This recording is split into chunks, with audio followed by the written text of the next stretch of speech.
Hey guys, this is lockdown day 2. So the topic for today is it worth it to ship your items from the West to Africa? All right. So before we get started, I just want to pose this question. Before you consider whether you should ship or not, I want you to ask yourself, when you're moving to a whole new continent to start a new life and to shed your old life habits and your thought patterns, which is the Western way, why would you want to bring your old belongings with you?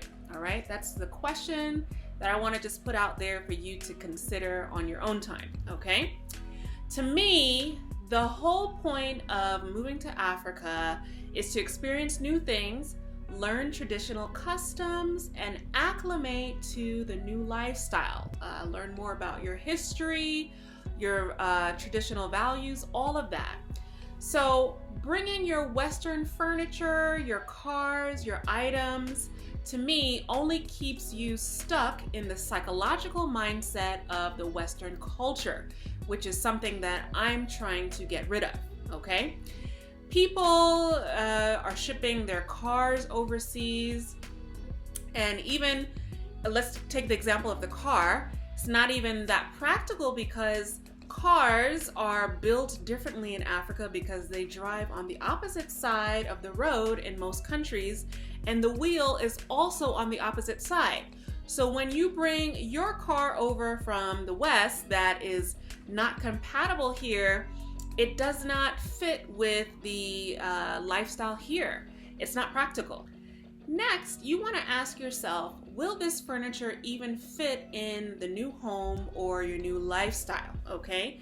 You have to remember, if you're coming from certain climate conditions in the West that are colder, the climate in Africa is very different. So your microfiber sofa, your suede sofa is going to be too hot for the climate conditions here in Africa. Also, leather and wood, they react differently in high humidity environments, okay? So you have to remember, Africa has very high rainy seasons, which produces a lot of humidity. So your furniture will not be able to survive in those type of conditions, and it's not going to be practical. So bringing them is not going to be something that not only it's going to be a waste of money, but it's just not going to fit the climate conditions that are here on the ground. So you next want to assess whether your furniture is high quality or if it's low or mid-grade quality. If it's not high quality, most likely it's not going to survive the sea journey over to Africa, okay? Because things get tossed around in the container, and if it's not high quality, it will most likely break and be damaged. By the time it reaches here, it will not be usable. So there you would have wasted money again. So understandably, there are things that have high sentimental value, and I fully understand that. I brought a few things that have sentimental value to me as well. However, you want to make sure that those items are smaller items that you can pack in your suitcase, and not these larger items that require a shipping container to bring over to Africa. Now, the next thing you want to think about is the cost, okay? There currently is a very sharp increase in the shipping cost due to the blockage that happened in the canal and their coronavirus conditions. There is also a shipping container shortage, okay? So pricing has gone up. Shipping containers alone can cost somewhere between $1,000 to $20,000, depending on how much you're shipping, the size of the containers, all of that. The bigger the size, the more money it will cost you. Also, there are packing costs and material costs that you need to factor in. So most companies, they will provide packing. However, that's an additional cost that's separate from the shipping cost, okay? And don't forget, you also have to factor in the insurance, because you want to make sure that you have insurance coverage as you're shipping your items to different continents. So the insurance is an additional cost. All right, and the next thing to keep in mind is customs, okay? Getting your furniture out of customs once it reaches Africa is sometimes almost as expensive as shipping it, okay? Depending on what country you're in, what the fees are, you need to research all of that, all right? You have to most likely declare each and every item that is in your shipping container, and then you have to pay for the import taxes on it, okay, or on those items. There is also a lot of corruption involved, unfortunately, in Africa, if I'm being honest. So if, for example, you run into a customs officer that is a corrupt officer, you may have to pay substantially more to just pad his or her pocket, due to corruption. So you have to factor that in as well. Now, what you also want to keep in mind is that it will take several months for the shipment to reach Africa. And what usually happens to most people is that in the time frame between when they're waiting for the shipment to arrive over the several months, they end up buying other furniture to just hold them over. So you end up you're double paying for furniture that you're buying to hold you over. So it doesn't make sense for you to ship the items anyway if you're already going to buy things in the continent. And over the course of several months, you also learn to adjust to your new conditions on the ground. And some people find that once their shipping container reaches Africa, they don't even use a lot of the items that they have shipped because now they have acclimated to the conditions on the ground. Also remember, there are different seasons in Africa, okay? So most countries have at least 2 rainy seasons, a short rainy season and a long rainy season.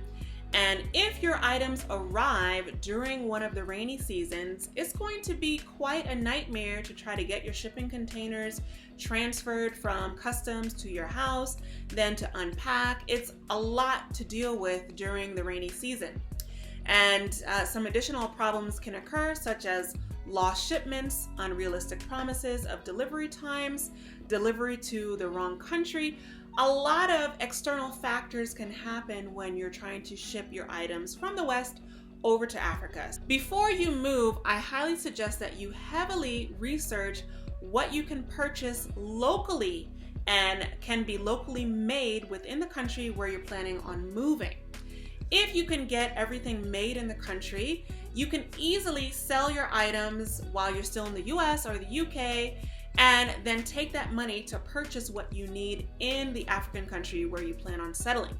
I highly suggest this option. This is what I did personally, because purchasing locally made items is significantly more affordable, and it's higher quality made items because mostly it's raw materials like wood or metal. If you're familiar with my channel, you know that I have my whole closet made here in my studio, made from wood that is locally sourced, and it is high quality. This wood will last for years and years. This is not something that is cheap, and it was quite affordable for me to get it done here. So these are things for you to consider. When you're moving back to the motherland, it's very important to support the local economy. This is just my opinion, by buying goods that are locally made. Not only because locally made products support the brothers and sisters here on the ground locally, but the locally made goods would be able to withstand unique weather conditions that are here that the West is not familiar with, okay? So again, the example of you bringing furniture over from the West, the weather conditions here are not suitable for those type of items. So you want to buy items here that are locally made and can withstand the weather conditions that are here on the ground in Africa. Also, the monetary contributions that we make as a diaspora to the local economy are important.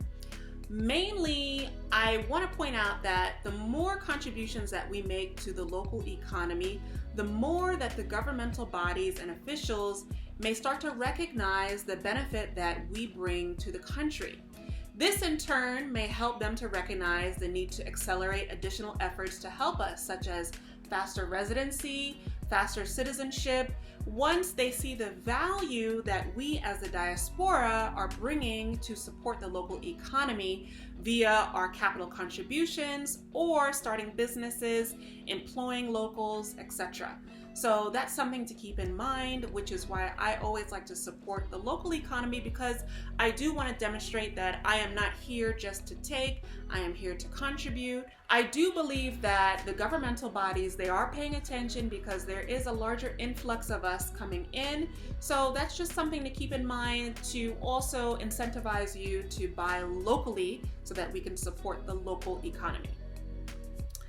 And of course, on this channel, because I always encourage people to downsize on their move back to Africa, for me, there was no need to bring any furniture because I wanted to move into a smaller space. This is a very small space, 355 square feet to be exact. And none of the furniture that I had in the US would be practical for this space setting anyway. I only brought the 3 suitcases with me and 1 carry-on. As you know from my channel, this is my second time moving to Africa. The first time, I only brought 2 suitcases, 1 carry-on when I moved to Kenya. I was there for 4 years.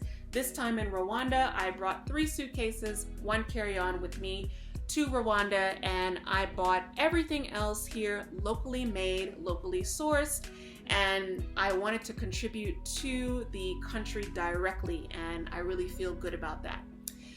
So this was just some food for thought for you overall. Of course, everyone is unique and you can make your own decisions, but I just wanted to point out some things to consider. Yes, shipping of course is available. However, do you actually want to do it? Because it's very financially burdensome and it is not practical on a lot of different levels. So this is just something for you to consider, but I will see you guys tomorrow. I hope that you're surviving in the lockdown if you're in Rwanda, and I'll check you out tomorrow. All right, bye. So guys, I was not able to exercise today, but I did do some yoga. So I'm gonna leave you with a quote here just to inspire you. The quote says, "Identify the essential, eliminate the rest." All right. So I hope you gained something from this topic today, and I will see you all tomorrow, and I'll be back on the exercise tomorrow. All right. Bye.